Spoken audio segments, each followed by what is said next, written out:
بسم الله الرحمن الرحيم، والحمد لله رب العالمين، والصلاة والسلام على سيدنا محمد وعلى آله وصحبه وسلم أجمعين، فصلوا عليه وسلموا تسليم. معاكم النهاردة إن شاء الله في حلقة جديدة من حلقاتكم عبر صفحاتكم كورة مع المصري. هنتكلم النهاردة إن شاء الله على مباراة النادي المصري ونادي إنبي، والتي انتهت بفوز النادي المصري بهدفين مقابل هدف واحد. تقدم النادي المصري في الدقيقة 22 من ركلة جزاء قدر يحرزها عمرو سعداوي أخيرا بعد إهدار أكتر من ركلة جزاء للمصري في المباراة السابقة. عمرو سعداوي قدر ان هو يحرز الركله الثالثه بعد اهدار ركلتين في المباراتين السابقتين، والحمد لله لقينا حد في المصري نقدر نعتمد عليه في ركلات الجزاء.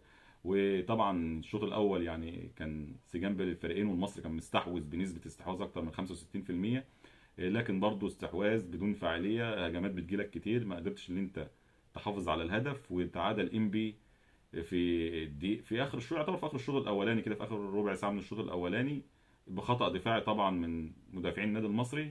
وفي الشوط الثاني طبعا قدر النادي المصري في بدايه الشوط بالاحراز محمود حماده، وبالتحديد في الدقيقه 54 من بدايه الشوط الثاني. النادي المصري النهارده لو هنتكلم كده مع حضراتكم النهارده على التشكيل، النادي المصري بدأ بتشكيل مكون من في حراسة المرمى محمود حمدي زي ما امام حضراتكم، اتنين مساكين محمد هاشم، خالد صبحي، باك يمين كريم العراقي، باك شمال عمرو سعداوي، اتنين نص ملعب محمد مخلوف ومحمود حماد. يتقدمهم كصانع لعب كده ويعني كابتن علي ماهر بيديله حرية الحركة في نص الملعب، بيلعب أكتر من مركز في نص الملعب. طبعا عبد الرحيم دغمو. اتنين طبعا هافات، عندك احمد القرموطي هاف يمين، وهاف شمال كريم بامبو، ورأس حربة وحيد صلاح محسن. ده التشكيل زي ما امام حضراتكم كده. يعني النادي المصري بدأ بشكل كويس، طبعا يعتبر المصري بيلعب بخطة 4-3-2-1، ده طبعا على الورق، لكن الكابتن علي ماهر طبعا في الملعب بنشوف تغيرات كتير من مراكز اللاعبين. لو جينا من خط الدفاع، كريم العراقي طبعا على الورق باك يمين، يعتبر النادي المصري بيلعب اصلا من غير باك يمين، يعني كريم العراقي بتلاقيه في نص الملعب وبيغطي مكانه بقى، بتشوف محمود حماده بيرجع يغطي، بتشوف اللهم صل على النبي محمد مخلوف برضه بيغطي. لكن النادي المصري على الورق 4-3-2-1 بخطه الكابتن علي ماهر. لكن طبعا في الملعب بيبقى في تغيرات كتير في الملعب. النادي المصري النهارده قدم مباراه كويسه، هي مش احسن حاجه لكن كويسه، مكسب جاي في وقت مهم. انت طبعا خسران المباراه السابقه امام بتروجيت، طبعا خساره ما كناش طلعنا واتكلمنا يعني. لكن المصري في مباراه بتروجيت كان كويس، وكان كويس في المباراه واستحواذ طبعا، لكن اللي بنقوله في كل مباراه النادي المصري استحواذ بدون فعاليه. طبعا النادي المصري ينقصه يعني ممكن من صفقتين لثلاثه، ان شاء الله نشوف صفقات ان شاء الله في يناير قبل قفل باب القيد باذن الله. النادي المصري ان شاء الله يقدر يبرم اكتر من صفقه طبعا ان شاء الله قبل قفل باب القيد. وطبعا رساله لجمهور النادي المصري، وانا واحد منهم طبعا وليا الشرف والفخر، لا نقلق طالما رئيس نادينا مستر كامل ابو علي، ربنا يبارك لنا فيه يا رب، ويعطي له الصحه وطولة العمر، ويبارك له يا رب في اولاده وفي حمزه طبعا، اللي طبعا نقول له الف سلامه عليك وحمد لله على السلامه. طبعا حمزه كامل ابو علي واحد من مشجعين النادي المصري، يعني اللي بيعشقوا النادي المصري طبعا، وابن مستر كامل ابو علي، ربنا يبارك فيه يا رب ويحفظه ويبارك له في اولاده وعائلته. فطبعا ما نخافش، طبعا النادي المصري ان شاء الله باذن الله قفل باب القيد هيبرم اكتر من صفقه باذن الله. وطبعا كان عندنا مشكله طبعا ان القيد زي ما عرفنا طبعا ان القيد اتقفل، طبعا لمستحقات طبعا او مشكله للجهاز الفني السابق للنادي المصري. ان شاء الله بقياده حسام حسن، كابتن حسام حسن. لكن ان شاء الله باذن الله مستر كامل ابو علي قادر ان شاء الله ان باذن الله القيد يتفتح، واي مشكله ان شاء الله مع مستر كامل تتحل باذن الله. كلنا ثقه في قائد سفينة النادي المصري مستر كامل أبو علي. هنتكلم بقى لو هندخل على المباراة ونتكلم طبعا يعني. قلنا النهاردة النادي المصري كان كويس في المباراة، استحواذ، جالك فرص كتير وضيعتها. لكن لما بتبقى طالع اصلا، لو هنتكلم بقى كده ككوره، انت طالع من مباراه هزيمه، مباراه بتروجيت، انت كنت داخل مش عايزين نقول اللعيبه كان عندها ثقه كتير، ودايما بقولها وهقولها تاني، النادي المصري امام الفرق وسط الدوري، مش هنقول الفرق الصغيره، وسط الدوري او الفرق اللي بتلاقيها بتنافس على الهبوط او ما فازتش او فاقده نقاط كتير، بتلاقي بتعمل نتيجه قدام المصري. المصري بيبقى مستحوذ على المباراه لكن بدون فعاليه. في ماتش بتروجيت انت نازل المفروض ان انت مفيش حاجه طبعا في الكوره مضمونه، لكن انت في الكوره انت تقدر تفوز على بتروجيت، معاك سكواد، معاك مدير فني طبعا محترم، فرقه طبعا لو اتكلمنا فرق الامكانيات ما بين المصري وما بين بتروجيت. لكن في الكوره مفيش الكلام ده، اللي بيدي في الملعب وبيجتهد اكتر هو اللي ربنا بيديله. وبتروجيت طبعا يعني ممكن تعبنا المصري برضه، ان بتروجيت فريق كويس، لاعيبه شباب. المصري ما كانش افضل حاجه في المباراه، استحواذ بدون فعاليه. خسرت المباراه، مباراه انبي كانت صعبه لان انت جاي من خساره، فاي نتيجه النهارده عكسيه غير الفوز هتاثر معاك، وعندك مباراه بعد اقل من 5 ايام امام فريق زد، في فريق كبير برضه ومحترم. فالنهارده كان لازم ولا بد من الفوز. فالحمد لله النهارده ربنا كلل مجهود الجهاز الفني والفريق والجمهور اللي بيسافر ورا الفريق وداعم دائما لفريقه. ربنا كلل مجهودهم النهارده، والحمد لله النادي المصري قدر يفوز بالمباراه. لكن طبعا لو هنتكلم، عندنا اخطاء في الملعب، في فرص كتير بتضيع، في بعض الاخطاء من التمركزات الدفاعيه ونص الملعب. الهدف اللي جابه انبي خطا مشترك ما بين نص الملعب وما بين خط الدفاع، يعني الخطا اصلا بادئ من عند محمود حماده. كسل في الكرة كده، بمعنى الكرة كسل فيها ان هو يدخل تدخل على لاعب انبي. وصلت للمهاجم انبي احمد اوفا، طبعا قدر، مش عارف بصراحة لف ازاي بمحمد هاشم، وطبعا احرز هدف التعادل لانبي. فخطأ مشترك ما بين خط الوسط ودفاع النادي المصري. ان شاء الله النادي المصري وكابتن علي ماهر قادر النهارده، قادر ان هو ان شاء الله يعني يعالج السلبيات للنادي المصري، ومع ابرام ان شاء الله صفقات للنادي المصري باذن الله، والخطوط اللي ناقصه عندك. طبعا برضه عشان نكون حقانيين ومنصفين، النادي المصري عنده اكتر من لاعب مهم واساسي في الفريق ناقص. عندك باهر المحمدي اساسي من الموسم الماضي ولاعيب دولي، عندك ناقص للاصابه. عندك ميدو جابر لاعب دولي واحسن هاف في الدوري في الموسم السابق، وكنت بتبني عليه عليه خطتك، ناقص للاصابه. لكن برضه مش هنتحجج، عندنا سكواد كبير، والكابتن علي ماهر دايما يعني ميزه في الكابتن علي ماهر بصراحه، يعني ما بيشتكيش ولا بيقول انا عندي اصابات ولا عندي نقص. اللعيب الموجود قدامه المتاح بيلعب بيه. فان شاء الله نتمنى باذن الله الاماكن الناقصه عندنا ان شاء الله ان احنا ندعم فيها باذن الله، ومع مستر كامل والكابتن علي ان شاء الله باذن الله قادرين باذن الله. النادي المصري هيكون في القادم افضل والشكل افضل بمسانده جماهيره الداعمه للنادي المصري دائما. وكلنا ثقه طبعا في جهازنا وفي فرقتنا وفي رئيس نادينا طبعا مستر كامل ابو علي. ان شاء الله موسم خير على النادي المصري باذن الله باذن الله باذن الله، ويكون موسم حصد بطولات ورجوع البطولات مره اخرى للنادي المصري. ندخل بقى في المباراه برضه، حتى لا نطيل عليكم يعني وما نطولش في الحديث يعني. لو هندي بقى كده تقييمات للاعيبه النادي المصري النهارده، طبعا لو هنقول محمود حمدي النهارده، يعني الهدف برضه ممكن انا شايف ان كان محمود حمدي متقدم فيه شويه. هو خطأ مشترك ما بين الدفاع وخط الوسط، وممكن محمود حمدي برضه، لكن محمود حمدي حارس كويس، حارس كويس، طلعاته كويسه من في الجون، فحارس كويس. وطبعا عندنا اتنين حراس دوليين، محمود جاد ومحمود حمدي، كلنا ثقه طبعا في حراس النادي المصري. اي حد بيكون فيهم موجود بيكون على قد المسؤوليه، وواحد من نجوم الفريق. فمحمود حمدي النهارده لو هنديله تقييم النهارده ممكن نقول 6 من 10. خالد صبحي واحد من نجوم النادي المصري ومن نجوم خط الدفاع للنادي المصري ومن نجوم الدوري. اللي بيتفرج طبعا جمهور النادي المصري متابع خالد صبحي، يعني مدافع النادي المصري كان مفتقده من زمان بصراحة. لاعب بيقرأ الكرة كويس، يعني بتلاقي خالد صبحي بأقل مجهود بيعرف يقطع الكرة وعنده تمركزات صحيحة. بشوف ان خالد صبحي عنده تمركزات صحيحة جدا جدا جدا في الملعب، لاعب راكز، الكرة بتطلع من رجله ما شاء الله بشكل كويس. فانا شايف واحد من نجوم النادي المصري حتى الآن، ومن نجوم الدوري خالد صبحي. فنديله النهارده، انا شايفه كمان النهارده من نجوم الفريق، نديله 8 من 10.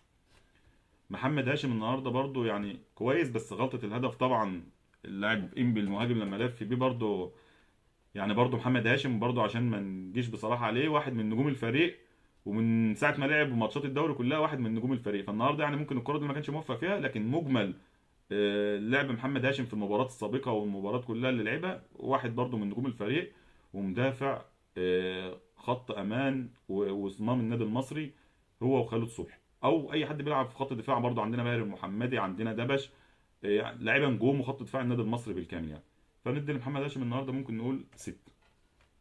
كريم العراقي برضو النهارده يعني كان كويس برضو، مش وحش، واحد من نجوم الفريق.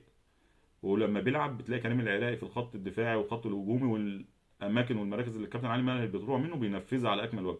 فنديله النهارده 7 من 10.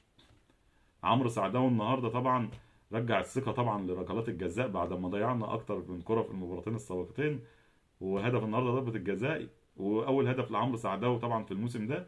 فنديله النهارده 8 من 10. لرجوع طبعا ثقة ضربات جزاء للنادي المصري. محمد مخلوف برضو النهارده برضو كان كويس، نديله برضو يعني ايه 7 من 10. محمود حمادة طبعا وهدف الفوز النهارده، ممكن نديله برضو النهارده للهدف، واخد رجل المباراة طبعا بعد المباراة، ممكن نديله النهارده 8.5 من 10.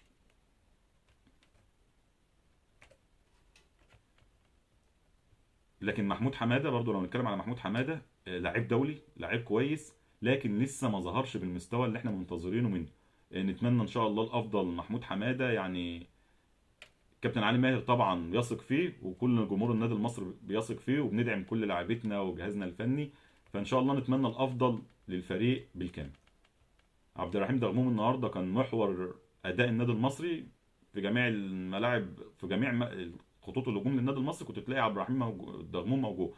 خط النص موجود، هاف شمال موجود، هاف يمين موجود، بيتقدم وبيلعب كرات كويسه مع المهاجمين، فما شاء الله عبد الرحيم دغموم واحد من نجوم الفريق، نديله النهارده 8 من 10. كريم بامبو النهارده برده كان كويس، لكن برضه منتظرين كريم بامبو طبعا، وان هو يرجع للبدني ولياقته، طبعا هيكون واحد من نجوم الفريق اكتر كمان ان شاء الله، نديله النهارده 7 من 10. احمد القرموطي برضه النهارده كويس، لكن انا برساله لاحمد القرموطي، اتمنى ان هو يشتغل عليها اكتر في حته ان هو يكون ايجابي اكتر على المرمى. اتمنى احمد القرموطي يكون ايجابي اكتر على المرمى، لعيب كويس، الكره في رجله كويسه، بيقدر ينقلك بينقلك بالهجمه بشكل كويس، الكره تحت رجله كويسه ما تقطعش بسهوله. لكن طبعا حته ان هو يبقى بيلعب على المرمى بشكل كويس، مع لاعبين مع زمايله، او هو يفنش اكتر افضل، هيكون واحد من نجوم الدوري. واحمد القرموطي يعني انا شايفه واحد برده من النجوم المصري ومن الصفقات الناجحه للنادي المصري، نديله النهارده برده 7 من 10. صلاح محسن واحد من نجوم الفريق والله بصراحه. صلاح محسن بس ينقصه هدف. النهارده كره الهدف الثاني لمحمود حماده ملعوبه عرضيه بشكل كويس، قدر صلاح محسن من احسن اللعيبه اللي بتلعب هيدر كويس جدا، طلع ولعبها، لكن ما كانش فيه توفيق، ردت من القائم لمحمود حماده، وقدر يحرز هدف الفوز.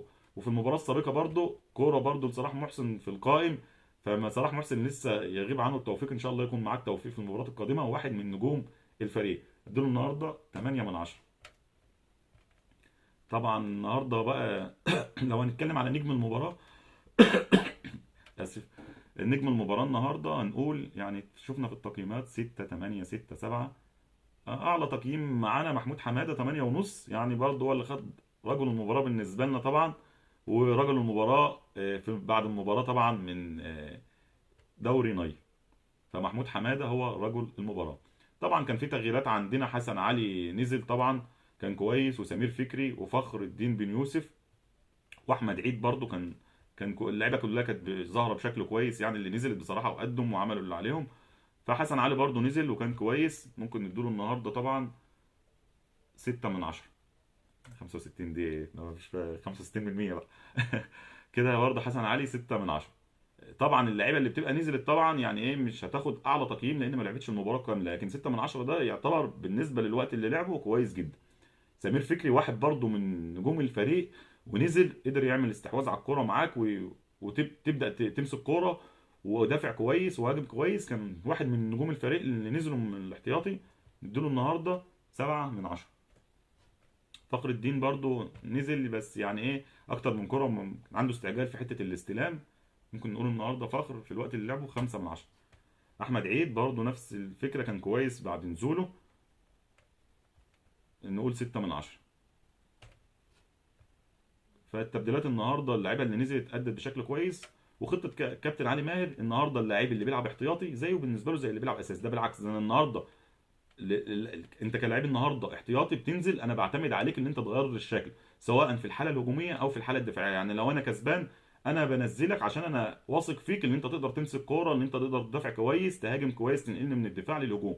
والعكس صحيح، لو انت النهارده خسران وانا منزلك، انا بثق فيك، بتكلم كمدير فني النهارده بقى اللعيبه الاحتياطي اللي معاه، بثق فيك النهارده ان انت تغير لي الشكل وتقدر ترجعني للمباراه. فطبعا لعيبه النادي المصري ايا كان اساسي او احتياطي، اللعيبه كلها على قلب رجل واحد ونجوم بالنسبه للجهاز الفني، وكلهم النهارده ما شاء الله نجوم، نتمنى ان شاء الله الاستمراريه المكسب ان شاء الله بيجيب مكسب، تعالج السلبيات بتاعتك، تبدا تقف على النقط الايجابيه اللي عندك، المصري قادر، عنده جهاز فني محترم، بعيدها للمره المليون، جهاز فني من احسن الاجهزه الفنيه الموجوده في الدوري المصري بقياده كابتن علي ماهر. فان شاء الله النادي المصري يكون موسم خير عليه باذن الله. كلنا ثقه طبعا في جهازنا ولاعبينا، باذن الله يكون موسم خير عليه. طبعا ادينا طبعا تقييماتنا للاعيبه.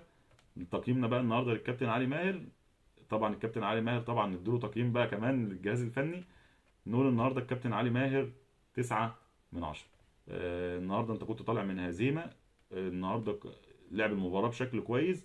اللعيبه النهارده ظهرت برضه ونفذت التعليمات. فالكابتن علي ماهر النهارده برضه كده، الكابتن علي ماهر بقى نجم المباراه. يعني كده يبقى الجايزه كنا قلنا محمود حماده، كده الكابتن علي ماهر نجم المباراه.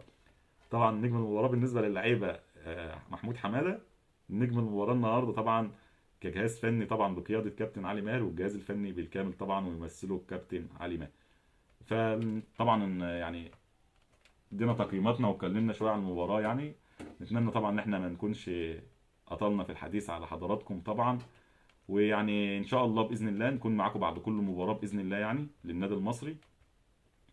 فالحمد لله النهارده فوز مهم جاي في وقت مهم. النهارده وصلت للنقطه 18، ثبت نفسك في المركز الخامس، بينك وبين الاول 4 نقاط. بيراميدز طبعا. فانت النهارده يعني الجدول قريب من بعض، مباراه تخليك فوق، مباراه بتنزلك.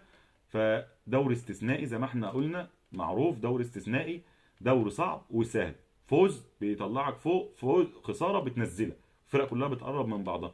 فان شاء الله خطوه بخطوه كده النادي المصري وكل مباراه ان شاء الله يقدر يلعبها بشكل كويس ويكسبها باذن الله. وفي نهايه الدوري ان شاء الله باذن الله النادي المصري يكون في مكانه كويسه ومنافس على البطولات، وتكون سنه بطولات للنادي المصري باذن الله. طبعا يعني خير ما ننهي به الكلام، وخير بدايه ونهايه طبعا للكلام، هو الصلاه والسلام على سيد الانام سيدنا محمد صلى الله عليه وسلم.